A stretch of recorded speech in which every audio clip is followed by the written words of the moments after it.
Welcome to This Wasn't the Plan podcast. I'm Callie. And I'm Brittany. And we're two best friends who met during breast cancer treatment in our 30s. This rocked our world, but we managed to get through it together. We've laughed, cried, and learned a lot along the way. This is our real, raw, and honest journey, and we're here to help you feel less alone in yours. Thanks for listening. Now let's get on with the show. Hello, how's it going? Going good. Got a new iPhone, so I've been setting that up for the last hour. Wow. I got it Look orange. World. Well, it was free. That is so fun. I know. It was like a free upgrade or whatever. So I figured. Is the camera way better? Yeah, the camera's so good. My sister had it. She has this phone, and when we went to the pumpkin patch, like, it's crazy how much better the camera keeps getting. And I swear mine has always been worse than everybody else's on the planet. Like, I feel the same. Like, is this user error? Are we like doing something wrong? Probably. I mean, I've never been great at photography. I just kind of hold the phone up and just start snapping. Like, I just take like 1,000 pictures. And I honestly, one's good. My conspiracy theory is that they slowly, like day by day, just this much make your camera worse. Because I'm like, my camera used to be good. Yeah, I felt understand. that way when I like did the update, the glass update. I don't know if you did that. And then like my phone just started being so weird, and it's honestly a conspiracy. I don't know what the conspiracy is called, but it's a conspiracy for sure. And that is a conspiracy theory I'd like to get on board with. But we'll start talking about that. So anyways, what else is going on? Anything new? Let's see. I go to Kansas City again next week for MRI. So nice. Once I do the MRI, that's on Tuesday, then I will talk to a surgeon and get some options. I've just kind of been in limbo, waiting. I did the mammogram ultrasound 2 weeks ago, and now we'll do the MRI and then do a consult. So is the MRI like, are you expecting the MRI to have any kind of like different results or better results, or is it more just like is it just give you a better visual of where the DCIS is? I don't know. I think partially because I have very dense breast tissue, she always wants to do an MRI. So like a year ago when I did a consult, that was also the case. I think she's also just very thorough. But I'm really curious if there will be anything on the MRI, because what's left on a mammogram is just residual calcifications, which there's no like mass visible or anything like that. So I kind of wonder if the MRI will show that as well. So I really don't know what to expect. So we're just going to find out. Okay, well, I hope it goes well. Those are I'm just mostly looking forward to the banging and the loud noises. Yeah. Do they let you put in headphones, or not headphones, but like earplugs or whatever? They don't give you those little like, they're like, what do you call them? They're like spongy kind of earplugs. That's it. I think I should bring earplugs. I'm sure they would. This is a lot about me. I fell asleep last time. It's incredible. Yeah. So I mean, you can, if you like when I was in my like brain MRI, I recited a mantra that like kind of puts you in like a meditative state, and like I wasn't like asleep, but I was definitely like zoned in that. So it's possible. So I I guess can that's see a how you good, can do that. yeah, just kind of try to use it for prayer or something. The one that I did in Omaha, they let me have headphones, and that was great, but Kansas City it's not. So yeah, that's kind of it in my world. It's fall here, and like it's actually starting to feel like it this week, and the leaves are starting to change colors, and it's also sadly like getting dark really early now, and I think it's like not next week, the week after is daylight savings, which is always a week I just don't look forward to because I start falling asleep at like 5 p.m. But so you'll fall asleep outside of that, you'll be sleeping. You'll be going to bed when I'm going to bed now.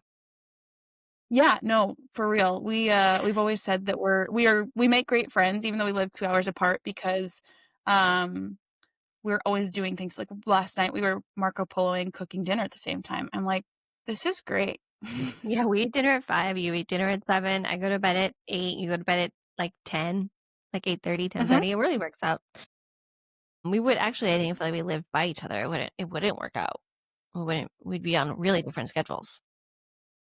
I'd So be at yeah, the thank goodness for Marco Polo and for time change. Yeah, I think the only other thing is my birthday was last week and that was really fun. Did like 4 days worth of celebrating and kind of like you mentioned on a previous episode about your birthday, like you just look at them differently now.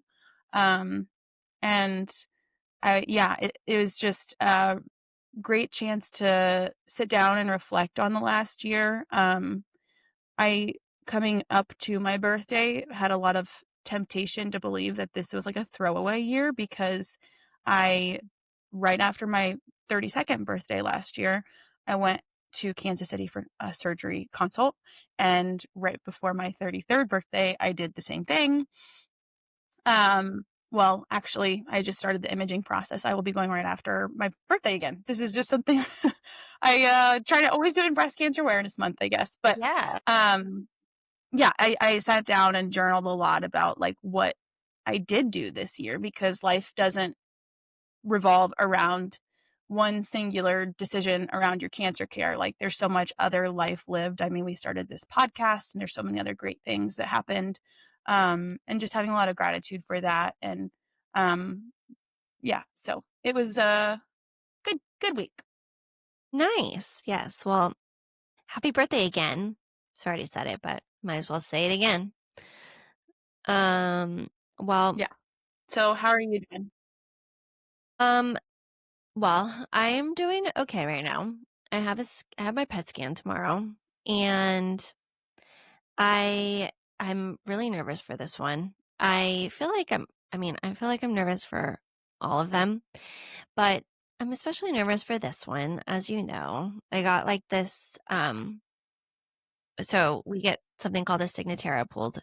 Some people do it monthly, some people do it every 3 months, just depends. And it's a blood test and it tests for your circulating tumor DNA. It's a very sensitive test. And like a few months ago, it spiked super high. And I thought that was really weird. It was like right after I started a new drug. And then I thought, okay, it's just like die off because it can't detect between like dead and live cancer cells, I guess. So I was like, oh, having a huge die off. But it was extremely alarming. And then this time it's skyrocketed. Like I've never even heard of a Signatera test being that high. So I freaked out and have been very hysterically crying. And like today I've centered myself and my inclination was to isolate again. And interestingly, as I'm editing this week's podcast, I'm watching it and it's about community. And the one thing I said on there was like, I talked about how when I first was diagnosed, I isolated and I didn't want to talk to anybody. I just like wanted to retreat and like be alone. And I was like kind of starting to do that. I mean, I called you like immediately. You're literally the first person I called. And, but aside from you, I was like, I can't, I just wanted to like not talk to anybody and just like be alone. And then I was like, wait a second, I literally need to take my own advice. Like, why am I isolating myself when I have like people that are like here for me? And I think it's just like another lesson of like, cancer is an evolving, non-linear journey and you go through a lot of ups and downs and you relearn lessons a lot. And right now I'm like relearning the lesson of how important the community is. My community is for me and like how they show up for me and how they're there for me. And I don't like we don't really have answers. Like there's nothing anyone can really say to me. ChatGPT was extremely reaffirming for me, saying that it was possibly because I just had surgery a month ago. I had cavitation surgery. I had 4 of my cavitations fixed, but we don't know. And it's like, of course I want to believe ChatGPT because that would mean good things, but we just don't know. So anyways, I wasn't going to talk about it, but I think that like the more that I share, it heals me and I know it can help others. And like, I also like tell myself this all the time. It's like, don't worry about things that are not facts. Like, I have no facts right now. So I'm worrying about just like things that are make believe. And that's just also, I need to surrender, which is like an upcoming episode that we were discussing. Like, I need to surrender. Like, I am not in control. I just have to like pray and like, I've done all I can do. I have received a lot of healing and just like be confident in that. It's easier said than done. No, easier said than done. Yes. But yeah, so just dealing with that. Very nervous for my scan tomorrow and we'll see how it goes.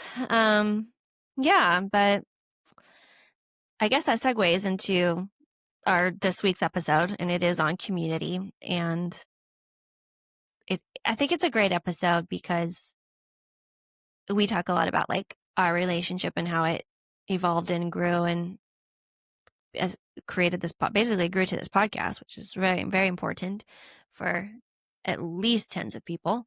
And all of those are our family. Yeah. Yeah. No. But It's at anyways, least a great way for our family and friends to get updates about our seriously, our I health. haven't even told. Actually, as I am recording this, I have not told really many people about the score because, I mean, I just don't want to worry people. It's like, so you better listen to this podcast if you want to learn about what's going on with me. You're gonna learn who the real ones are. Yes, seriously. I'm gonna call people and be like, so, do you know what's going on with me? And then they won't know because they haven't listened to the podcast. Hello? No, just kidding. Ish. From here on out, this is how you will learn anything about us. Yeah. But seriously, I want to pause for a second because I think what you're doing is like really, really brave to share, like in the midst. It's like, I think it's easy to share when you have like the after, like the before and the after, but I think that just goes back to our why of doing this podcast is to make people feel seen. And I know a lot of thought went into, is this going to be okay for me? Like, you have to look out for yourself first and foremost. And I think there's times where you bring people along for the journey and you chose to, and you don't know what, the scan holds. And I think it's just an incredible form of surrender to say, hey, I trust in the healing that's happened thus far. These results are really scary, but yeah, I'm glad that Dr. Chat has a few other things that it could be beyond, the obvious. And I still believe that that's what it is. So thank you for sharing. And I'm excited for people to hear this week's episode. I think like cancer community is like the greatest thing that's come from this and some of the greatest friends I've ever made. And so I think that's one form we talk about. What are some of the other forms of community we talk about on the episode?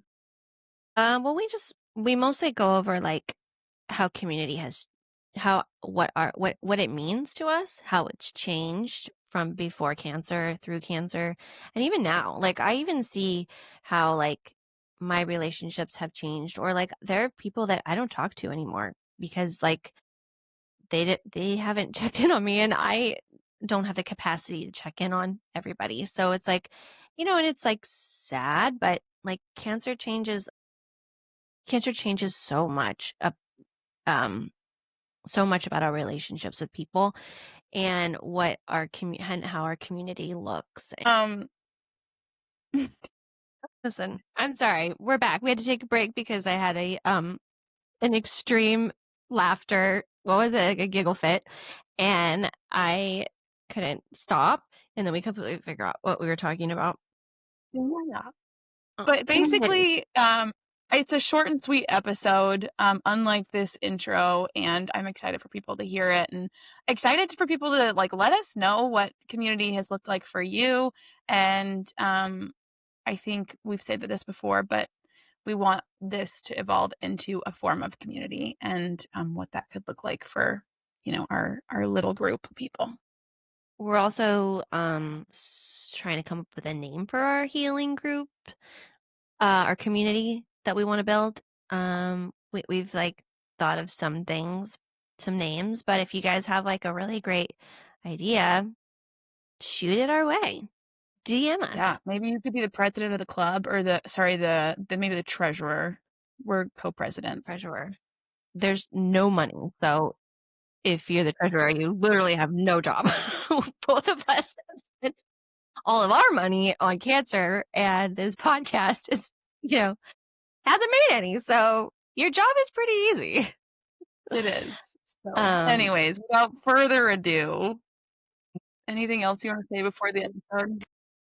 And thanks for being here. Thanks for listening and being part of our community.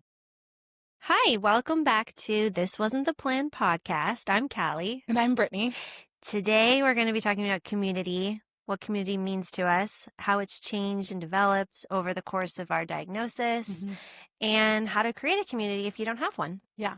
Callie and I wouldn't be here today without the community and the support we've found from that, or the community we found from each other. So I want to ask you, what does community mean to you? I think there's a lot of like research around the importance of belonging and community as a health outcome. And like, so for me, it is like, I have a history of just kind of like wanting to find that and having a little bit of like issues with belonging. And so in my adult life, finding like deep friendships, and that doesn't mean it has to be a lot of them, but just the ones where you're like fully known and you can be like fully yourself is what I think of when I think of community. What about you? I'd say my community is just a group of like-minded people all going through something together that can lean on each other and support each other. I actually, now that hearing your definition of community, it kind of makes me want to change mine. But that's what I would think of when I think of community, like people having your back and being there for you and helping when you need it most. How do you think it relates to healing? Yeah. Okay. I think that's something that you and I both have like found in finding those people who are going through something similar and doing it a similar way. Not all of us have the same diagnosis, or honestly, I found the same type of community in Omaha with some people who've gone through other like chronic health stuff, but are healing it in a similar way. Yeah. And I think it is just really having that deep understanding of like what it means to go through stuff and to have the mindset of like how we went about it. So when I decided to go to the clinic that I went to in California, Brennan said to me, this is going to be like some kind of sad, like messed up summer camp, because you're going to like go to this place far away and like make all these friends. And he was saying it in an encouraging way, because at that point I really needed that community, and that is for sure what I found. What about you? I found like so much healing in community when I started to open up and like create a broader community, like in the healing world. And like there is something extremely healing when you meet somebody going through a similar journey and you just kind of lay it all out, say what you're going through, and like be able to be honest and know that they more or less know what you're going through. And it's not sympathy, it's not pity. It's almost not, you don't even really need, it is empathy, but you're just like relating. And it's like, it's just so healing. It feels like taking a deep breath, or you're able to breathe out, that's kind of what it feels like for me. To release, for sure. Yeah. And so, I just don't believe you can have healing without you can't have one without the in other in this, isolation. in this journey. So I wanted to talk about how community has changed throughout our diagnosis, like Mhm. what your community like looked like and meant to you Mhm. before diagnosis, during diagnosis, and now. Okay. Yeah. So before, for me, community, a lot of it comes from church. That's a Mhm. big place of community for me, and just like finding, again, it's like-minded people who have the same kind of values and are like pursuing the same things in life, and I think that creates depth in friendship. Mhm. And then, I have just some friends who don't go to my church, but we just have been friends for a long time, and we have that element of friendship that's time. I Mhm. don't know if it was you or who it was that, like, yesterday said that there's 3 elements of friendship, and it's proximity, time, and like experiences together or something like that. It was like someone's therapist said this to them. I didn't say that, but I would like to take credit for that. That's If you were listening and you said profound. that, I'm sorry. Yeah, very profound. But so so Yeah, but I think just having that, like, with some of my friends, it's like we have just seen each other through all the seasons, and Yeah. walking through things with someone when it's Mhm. the hard stuff is usually when you come out closer. So that was like before your diagnosis. My community was really, my family and my friends. Like Mhm. that was my what I would have considered. And I mean my like people I talk to regularly, like my Yeah. friends that I talk to regularly, not like social media friends, Mhm. people that I know but haven't seen in a while. I just mean like my close friends and my family. That was really my community. Yeah, I think actually hearing you say that, like, the people who I think my sense of community was a lot smaller before Mhm. my diagnosis. Mhm. I had like 3 close friends, and that Mhm. was it. I was just in a season that was a little bit harder, Mhm. and my family. Yeah. Of course, like, me and my family are very close, but it was like that was kind of it. Yeah. So, it's expanded for sure. And then at diagnosis, what was your community like? I think that might be where the church part of the community showed up. Mhm. Like, our small group came together and gave us like $1,500 of Whole Foods gift cards Oh. because they knew that I was crispy cancering like it was my full-time job. Yeah. And that was really special. I mean, my family, like, just sitting in the deep hard part, Mhm. that was obviously one of the hugest pieces, going back to my story and like Yeah. making those decisions.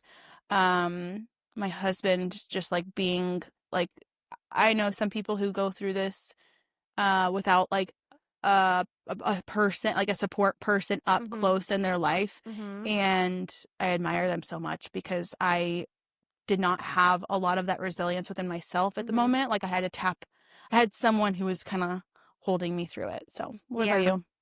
you? So at the time of diagnosis, interestingly, I pushed away my community. I buried myself. I was like, I don't want to see anybody because if I have to see them, I have to talk about it. I have to see their reactions. I wasn't ready to accept it. Um, I just wanted to be at home with my baby and like didn't, I don't know. I just like didn't, Mhm. I had a community, but I just denied Yeah. everything. Which is looking back, I feel so silly that I did that. I mean, obviously I had no control. I can't change anything, but it was Yeah. just my reaction. I was really depressed and scared and wasn't ready to face anything. But looking back, if I could change it, I would have let my community really be there for me. Like, Mhm. I didn't want to have family over and I didn't want them to like meet the baby because I was like, they're gonna ask me about the cancer and I'm not gonna be able to talk about it. I'm gonna cry and I don't want to Mhm. talk about it. And then I was like, sounds crazy, but I was kind of like sometimes also at the same time jealous that they wanted to see this baby and they didn't want to see me and like they didn't want to see me. It was Like I both. was just like really complicated stuff. Yeah. So People can't win sometimes. yeah, when you're they're in just these- I was messed up in the head Yeah, at the I time. think like the piece of that I really like resonate with was I was so deep in grief about the season that I thought I was supposed to be in going into. I already felt super behind because like most of the people in my community already had kids and I was like trying to play catch up, and I felt like that would get me to like a full sense of belonging or whatever. And so I think in that sense, it was really hard for probably like 8 months to be around, not to be around people, but just I had to like know that the duality of my grief and my happiness for others was there, and like honor when I needed to step back. Yeah. Once you got into like active treatment that season, what did your community look like for you then? Did it stay the same as like the beginning, or do you feel like it expanded or shrunk? It was like shrinking and expanding all at once because like I think I kind of outlined my weekly schedule for 6 months basically straight was did not allow time for me to do anything with friends. So there was most of 2024 I didn't hang out with people, I didn't go to social stuff. I was always either actively recovering at home and getting my home ready for the next week and getting groceries, or working, or going to California. And also going to the clinic where we met. That is where community really expanded in a new and beautiful way. And, you know, coming alongside other people and like cheering for them and listening to their hardships while going through your own. And it's just strange to have such a broad network of people all facing some major hards together. Like I posted this one time. It's just like, imagine if 4 of your best friends all got a cancer diagnosis, and it was like, you know, they're just going through it, and like that is what we walk through. So what about you? So through active treatment, same thing. I expanded it and shrunk it a little. Like I was having a really hard time connecting with like friends who just had never been through anything serious, or like just wanted to talk about surface things. Like I could not have a surface conversation. And when you go to a treatment center and you're with everyone, everyone getting treated with cancer or for cancer, the second you talk to somebody, you'll never talk about the weather. You're not talking about traffic. It's what's your diagnosis? What are you doing? Like you just get to the deep stuff so fast that you connect immediately. And those conversations were absolutely necessary and they were extremely healing. So I started to open up more, meet new friends who had cancer, and I grew that part of my community. And then I'd say like my community that I was, of course, like still had my friends and my family, but I'd say like my connection with them changed a little. Like if there were friends or somebody that was just talking about, trivial things, I sometimes would get anxious, and I truly had to like leave the conversation because I just was like, you're worried about this, and I wish that was my problem. Right. And I have this problem and I'm scared for my life, and I know I kind of like, I still have like love for these people, but I couldn't really like have this same relationship. My relationships kind of changed a little with some people. And then I had friends who had been through some really hard stuff and were just those were the ones that like our relationship got stronger because I could talk to them about the heavy stuff. They weren't trying to fix it. They were just listening and they were there for me. So I'd say that cancer and my community changed and evolved so much through treatment. That's probably one of the harder times because you're having to endure everything and the pace is really tough. Yeah. And, people that want to be there for you will be there for you in the way that you need them to be. And then, others, they still love you, but they just can't be there for you. And it might just be for that season. Yeah. And I was okay with that. I was like, I can't check in on friends. No. Like I just wasn't. It was not a season for that. Yeah. No. And I love to be the friend that like knows when it's your birthday and like knows you're having this and like calling them and making sure they know that they're like, remembered, and being the best friend, being the best sister, being the best wife. Like I always wanted to be the best. And, I couldn't do any of that throughout that season. So I think like something you said, like being at the center, you just go so deep so fast, and it was really interesting. Like, there's multiple people that we each made really close friendships with, and we can just use each other as an example. I feel like, we met and then we checked in a few times, but then we started I think when you sit in those big, ugly brown chairs, Yeah. so comfortable, there's just a magical bond that can form. And it's scary because you're like, I need to focus on me. Yeah. And also now I'm like, oh man, I'm so invested in so many people. And that's an interesting dynamic. But I really did feel a connection that was really special when you're like, oh, we're all we just get it. Yeah. Every time I go, I'd meet someone new. And of course, you have your regular friends at your treatment center, but then there's new people and you talk with them and you make this amazing bond. And I always walk away being like, oh, we're going to be best friends forever. And then you never see them again because you didn't exchange numbers. And you're like, what? It's kind of like when you go out to bars and you're a girl and you go to the bathroom and you're drinking and you meet somebody and you're best friends in the bathroom and you're like, we're gonna be friends forever. Good luck on this your girl's journey gonna be at a this bar. bridesmaid, and then you never see her again. And you're kind of like, the heck. But it's obviously different. But it's just you're like, wait, we just bonded so deep. I thought we were gonna be friends forever, you know? And then you never see him again. I still think about some people I had conversations with while I was getting treatment, and they were just so special and meaningful and meant a lot to me, inspired me, or they told me I was inspiring them, and that meant a lot to me. And I never saw them again. But the community aspect during the treatment, during active treatment, definitely surprised me because I didn't know I would be able to make so many friends. And you're right. It's not normal to have dozens of friends with cancer. That's not a normal thing.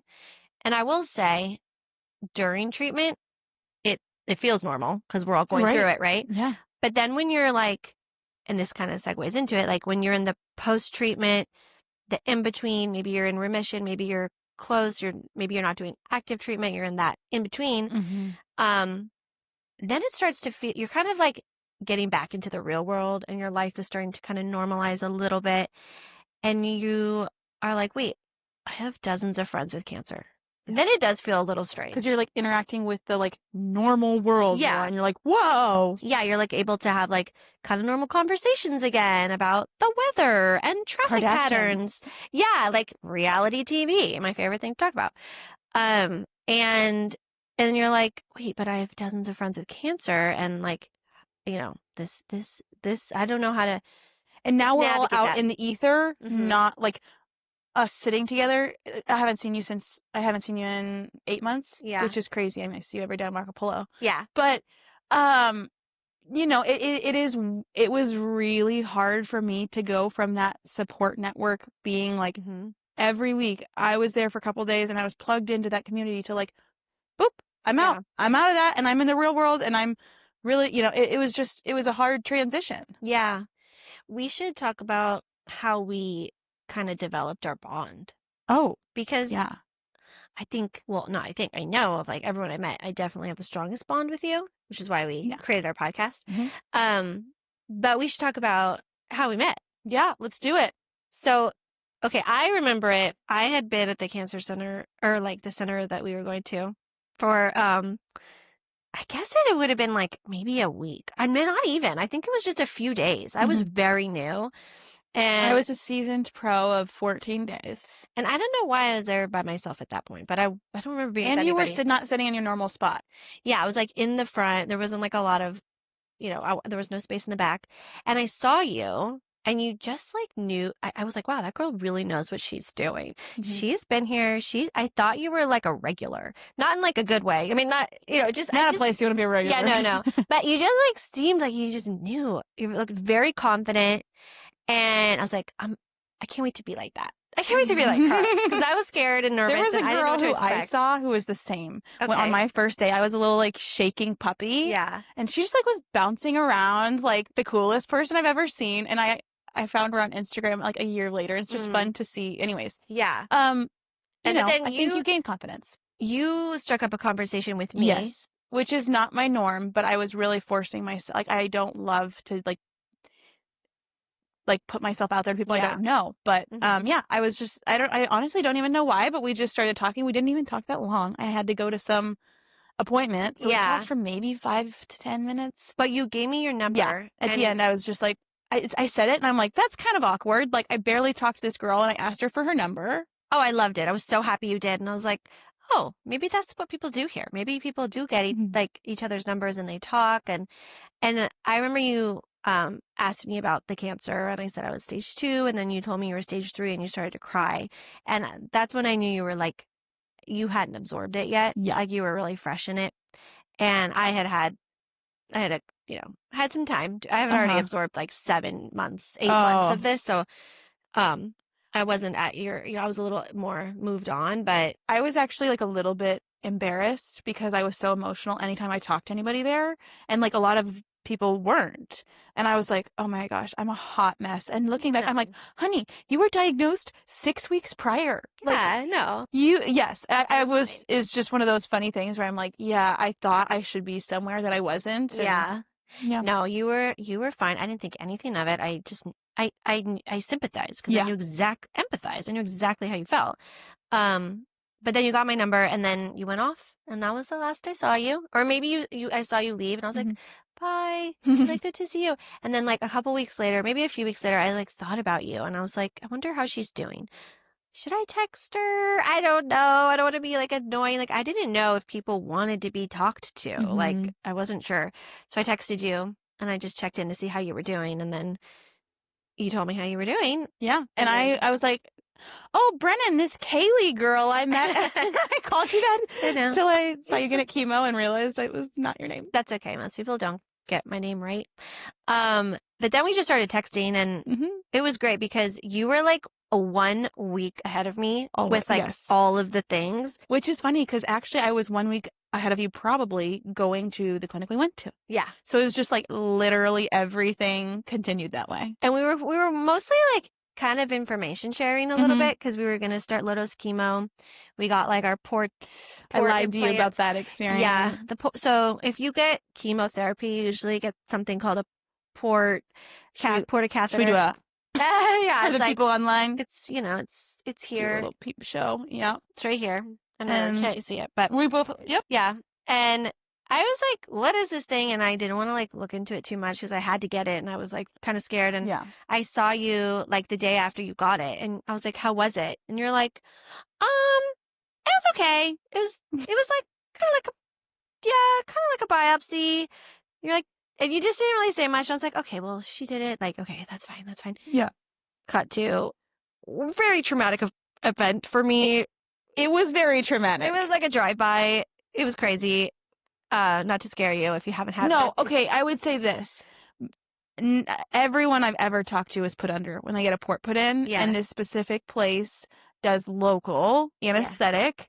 And it's like 15 minutes, you're in, you're out. But But I think it was like 8 minutes. 8 minutes. And it was a long 8 minutes. And they're like blasting. And I like country music, but they're like blasting like John Party. And I'm like You can feel a lot of tugging. tugging and pulling. You It don't was feel weird. pain, but you feel a lot of tugging. And I personally don't like things touching my throat or my neck. And it was like in this area because it's connected to your vein.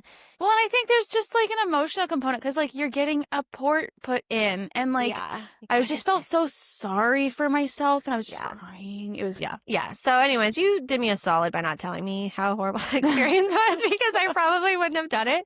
And then you started chemo, Mhm. and then a week later I started chemo, and I was really scared to do low dose. And you told me it really wasn't bad, and that you were. Because someone had told me that like some nurse at a different center, and she said when you do low dose, you're gonna shake, you're gonna want to feel like you're passing out, and she really described it terribly. Ugh. So I was really nervous, and then you were like, "No, you're a little sleepy, and Yeah. you don't really. It's fine. It's kind of it's like a long day, but it's not that." Anyways, you made me feel so much more secure going into that, Good. and then we were just like on the same chemo schedule for Mhm. 20 weeks. I went on additional 7, but Mhm. Victory lap. yeah, and then we became like friends. Yeah, it was funny because I remember it was probably because we started in March, Uh-huh. of 2024, and I think it was probably April, because I go by, like, I think I was alone, and I had people with me the first like 4, and then I did a couple alone, and then Mm-hmm. and anyways, I was in the like room where you go rest and get the, what's it called? Oh, yeah. The laser. Yeah. The, oh my gosh, I'm Oh, I'm blanking. blinking too, but Anyways, laser the light the therapy. laser beam in your arm, Yeah. and you just take a nap. And you came by with your little IV pole, and we ended up talking for like the entire hour Oh, and yeah. 20 minutes I was in there or something. I think you had like someone with you, and you were like, I should Oh, probably yeah, go. she couldn't find me. It was your aunt, Yeah, maybe? she got so worried because I had to do something, and then they came and found me, and they're like, we didn't know where you were. Yeah. Oops. But yeah, I think that, and then like July came around, and Wait. I started, oh, Do you remember what we talked about? Because I remember I what know we bonded talked us. about faith, and we talked about We fertility. talked about fertility, and then Okay. we won't talk about that now because that's too heavy, but Whew. that really bonded us. And I had Yeah. not talked to anybody about that before. I was think going you were through the this. first person I'd ever found that was feeling the same things I was The feeling same about grief. that. Yeah. So I remember that. I was like, oh, like I just was so happy that I found, not happy that you're going through it, but happy that I had somebody to like go along it with me. Cause yeah.